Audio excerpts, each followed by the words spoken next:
Well, hey, y'all, let me know if you had that on your bingo card. That was not what I expected whatsoever. The New York Knicks are eliminated. Wow. The Indiana Pacers, the 6th seed Indiana Pacers, end up going to the Eastern Conference Finals. You know what's kind of funny about this?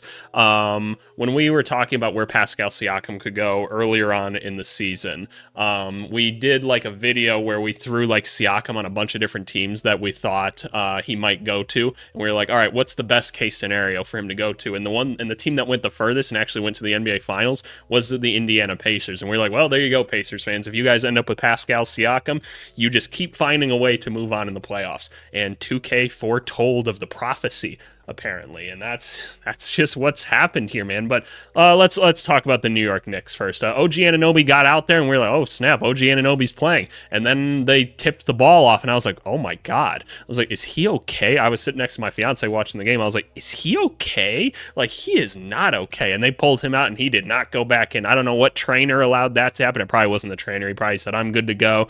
They were like, no, you're not. And he was like, no, I can go. And Thibs is like, if he can go, he can go. And then they saw him run, and they're like, oh man. But yeah, no, OG didn't get out there, so that's just unfortunate. And then obviously Jalen Brunson fractured his hand on that weird play. It looks like maybe slapping Tyrese Halliburton's knee or something. I've never seen a team get this shaken up by injuries before. I've never seen it. It's absolutely nuts. We've talked about it a couple times in this channel where we were just like, hey, after the trade deadline, they're 11 deep on this team. Holy shit, they're playoff or they're title contenders. They really are, because they've just got 11 good basketball players on the team, and they lost like every single one. They just lost everybody, and it's incredible. Randall went down, right? I mean, who else went down? OG Anunoby went down. Brunson went down at a couple different points. Mitchell Robinson came back and went down. Like, I just can't even like fathom like all of these dudes just getting hurt. And like DiVincenzo was definitely fighting through injuries the whole time. Hart was hurt at points, right? I can't believe it. But to talk about the game itself and everything, the Knicks just literally got ran out of the building because the Indiana Pacers, what did they finish at? What did they finish at for field goal percentage? 67%. They were above 70 for most of the game. Like, a lot of this falling was them just kind of chucking up shots here at the end, but they were clear above 70% for most of the game. They apparently broke the record at half because they were shooting like 76% from the field or something just disgusting like that.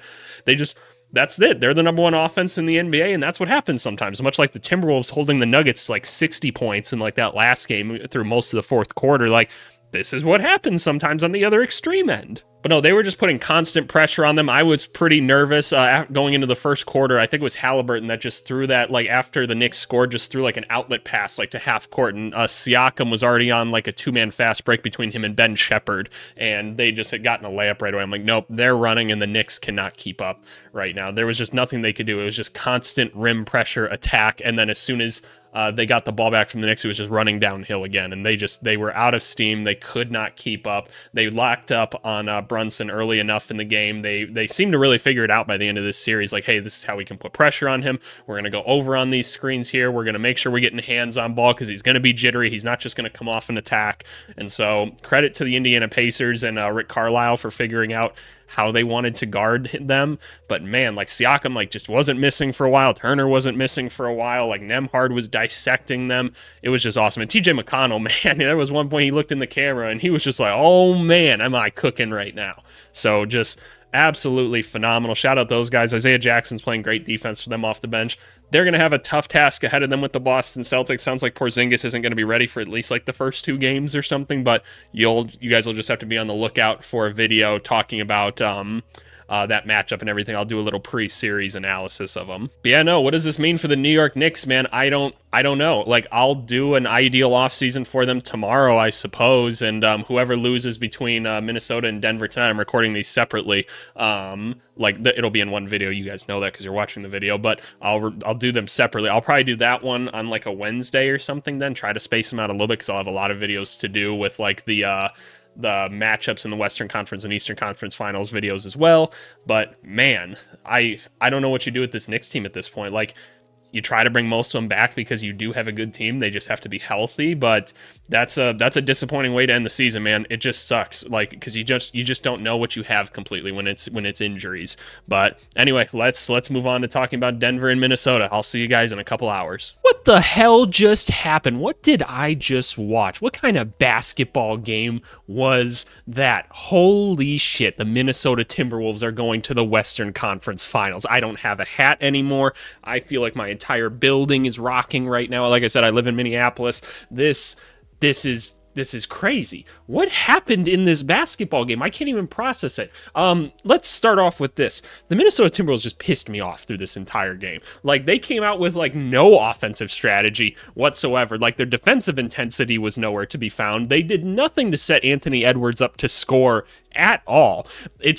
It didn't make any sense to me. Karl-Anthony Towns was pissing me off for most of this game as well. And Cat had a pretty good game, all said and done. He was like, they were like, oh, look at how efficient he's been in this game. Like, but he made it so difficult. Like, he's so big, and he doesn't realize how big he is. He gets Jamal Murray or Christian Brown switched on him, and he's like, let me do this spin little fadeaway or whatever. I'm like, if you don't back his little ass down and just go create more offense, and then they send the double team at big fella, and he's like, all right, let me throw this little sidearm pass over here. You're big. Just pass it over him. Just throw it over him. Oh my God, it annoyed me so much. And they finally put Naz Reid in the game at the end of the game. Why is it so hard? I understand. You have 2 max contract centers, and they won the game. I don't know why I'm complaining so much. It just made me mad watching it. Like, just put Naz Reid in the game. He's been the best option against Jokic. And it worked. There you go. That's all you had to do. But anyway, Minnesota, you won. Great job. Nickeil Alexander-Walker, I was thinking the whole game, I'm like, where has he been? Man, he went 0 for 6. That is a tough one. They shot 29% from 3, and they won. They shot 24% from 3. Like, how many points? Denver had like 50-some points at halftime. Only put up on like another, like, less than like 40 or something. They must have, right? It's crazy. Minnesota's defense just started to lock in and things started to work. Jokic didn't have his best game unless he was backing down Rudy Gobert, to which Rudy Gobert had no answer for that still. But you know what? He doesn't have to worry about that anymore because he's going on to play Dallas now. And we'll talk about that in the matchup video. That's a whole nother video, so be on the lookout for both of those probably tomorrow. I'm going to assume, hopefully tomorrow.